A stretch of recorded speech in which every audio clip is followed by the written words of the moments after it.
The snow-covered forests of Finland echoed with the whisper of death.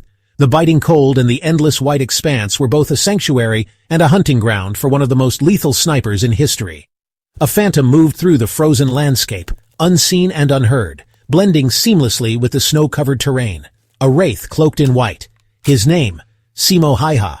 Known for his incredible marksmanship and stealth, he became a symbol of Finnish resistance during the Winter War. His weapon, a Finnish-produced Mosin Nagant rifle. This simple yet effective bolt-action rifle became an extension of his will, a tool of precision and death. His target, the invading Soviet forces. Each shot he fired was a calculated move, each kill a testament to his skill and patience. His total 542 confirmed kills in less than 100 days. This staggering number made him the deadliest sniper in history, a record that still stands. Häyhä was a ghost, a legend whispered in hushed tones. The Soviets feared him. His ability to disappear into the landscape and strike without warning earned him a fearsome reputation. They called him Belaya Smrt, the White Death. This moniker was a reflection of the terror he instilled in the hearts of the Soviet soldiers. He was the deadliest sniper in history. His unparalleled skill and unyielding determination made him a formidable adversary. His story is one of incredible skill. It is a tale of a man who mastered the art of patience and precision, turning the harsh winter landscape into his ally. It is a testament to the deadly effectiveness of a patient and determined individual in the face of overwhelming odds.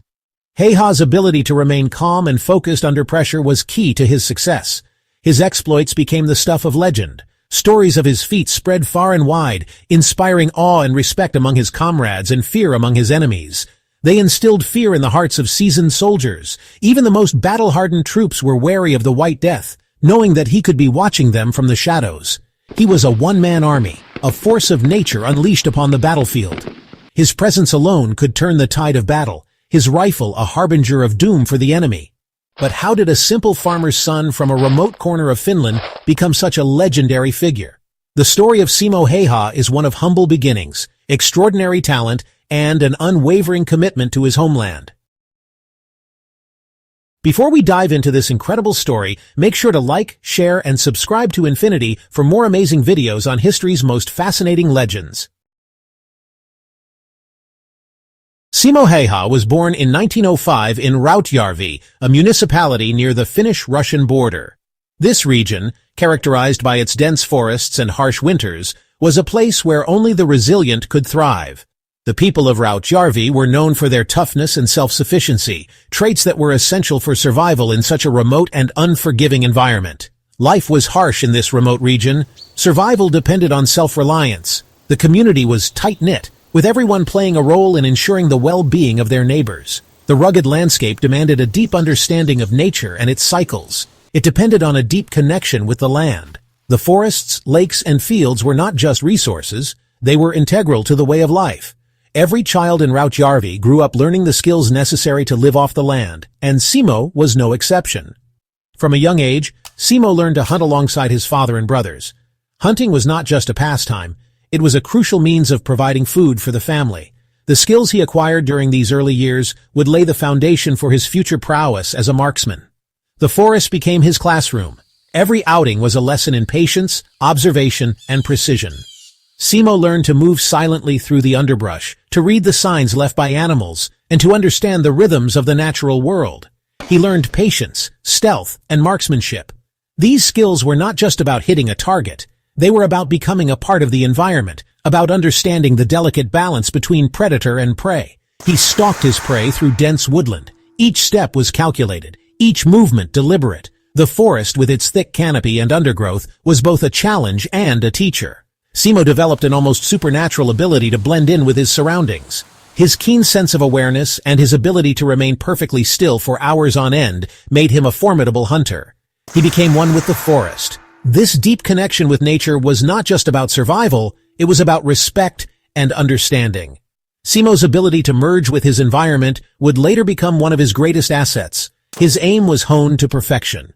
Countless hours of practice, combined with his natural talent, made him an exceptional marksman.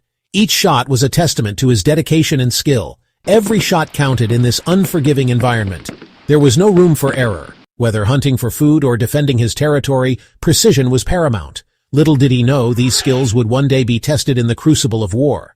The lessons learned in the forests of Rautjärvi would prove invaluable on the battlefield. His childhood home was located less than 10 miles from the Finnish border with Russia. This proximity to a powerful and often hostile neighbor was a constant reminder of the geopolitical tensions of the time. This proximity to a powerful and often hostile neighbor instilled in Simo a deep sense of patriotism. He grew up with a strong sense of duty and a commitment to protect his homeland. He understood the importance of defending his homeland. The threat from across the border was real, and Simo was determined to be ready when the time came. He was ready to answer the call to arms when the time came. The skills he had honed in the forests of Rautjärvi would soon be put to the ultimate test in the defense of his country. In 1925, at the age of 20, Simo Häyhä began his mandatory military service in the Finnish army. He excelled in marksmanship, his natural talent further honed through rigorous training. He distinguished himself as an exceptional shot. His superiors recognized his abilities. He was assigned to the Bicycle Infantry Regiment 6. This posting seemed a world away from the front lines. That illusion was shattered in 1939. The Soviet Union launched a massive invasion of Finland. This conflict would become known as the Winter War. Finland was woefully outmatched in terms of manpower and equipment. The Soviets expected a swift victory. They underestimated the Finns' determination. They underestimated the harsh terrain. They underestimated the skill of soldiers like Simo Häyhä. The Winter War provided the ultimate test for Simo Häyhä's skills. The freezing temperatures, the dense forests, and the blinding snow became his allies. The harsh winter conditions that would have been a nightmare for most soldiers were, for Häyhä, a familiar and almost comforting environment. He knew how to move silently through the snow, how to use the terrain to his advantage, and how to remain unseen in the white wilderness. He dressed in layers of white camouflage. He carried only his rifle, ammunition, and a day's worth of rations. His choice of gear was minimalistic but highly effective. The white camouflage allowed him to blend seamlessly into the snowy landscape, making him nearly invisible to the enemy. His rifle, a simple but reliable Mosin Nagant, was his trusted companion. He carried just enough ammunition to ensure he could stay light on his feet and move quickly if needed. He became a phantom, a whisper of death stalking the snow-covered battlefield. His movements were calculated and deliberate, each step taken with the utmost care to avoid detection. He would find a suitable position, settle in, and wait patiently for his target. Hours could pass, but Häyhä's focus never wavered. He was a master of patience and precision. He preferred iron sights over telescopic scopes. This was an unusual choice for a sniper. Most snipers relied on scopes for their long-range accuracy, but Häyhä found that iron sights had distinct advantages. They were less likely to fog up in the cold, and they didn't reflect sunlight, which could give away his position. Moreover, using iron sights allowed him to maintain a lower profile, making him a smaller target for enemy snipers. It proved incredibly effective. The smaller profile of the iron sights made him a smaller target for enemy snipers. This choice, combined with his exceptional marksmanship, made him a formidable opponent. His ability to hit targets with deadly accuracy using iron sights was a testament to his skill and training. It also allowed him to maintain a better awareness of his surroundings. With a broader field of view, he could keep an eye on potential threats and opportunities. This situational awareness was crucial in the ever-changing dynamics of the battlefield. He could spot enemy movements, anticipate their actions, and adjust his strategy accordingly. He packed snow around his position to camouflage his firing point and reduce the signature puff of snow disturbed by the muzzle blast. This technique not only concealed his location, but also minimized the risk of detection after taking a shot. Häyhä's attention to detail was meticulous. He understood that even the smallest mistake could be fatal, so he took every precaution to ensure his safety and success. He would hold his breath and aim for the enemy's head. A single shot would ring out, echoing through the frozen trees. His aim was true, and his targets rarely had a chance to react. The silence that followed was almost as terrifying as the shot itself. It was as if the forest held its breath, waiting for the next move. Another Soviet soldier would fall. Häyhä would then disappear as silently as he had arrived. His ability to vanish into the snowy landscape was uncanny. He moved with the stealth of a ghost, leaving no trace of his presence. This elusiveness added to his legend, making him a figure of fear and fascination. He became a legend whispered among the Finnish troops. His fellow soldiers spoke of him with a mix of admiration and awe. They knew that having Häyhä on their side was a significant advantage.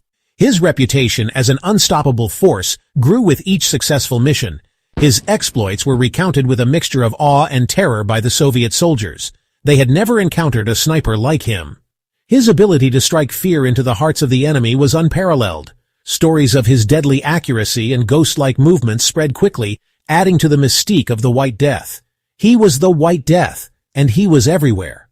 To the Soviets, he was an almost mythical figure, a relentless force that could not be stopped. His presence on the battlefield was a constant reminder of the danger that lurked in the snowy forests. Simo Häyhä's legacy as the White Death endures, a testament to his extraordinary skill and unyielding spirit. If you enjoyed this deep dive into the life of Häyhä, don't forget to like, share, and subscribe to Infinity for more captivating historical stories and incredible feats of the past.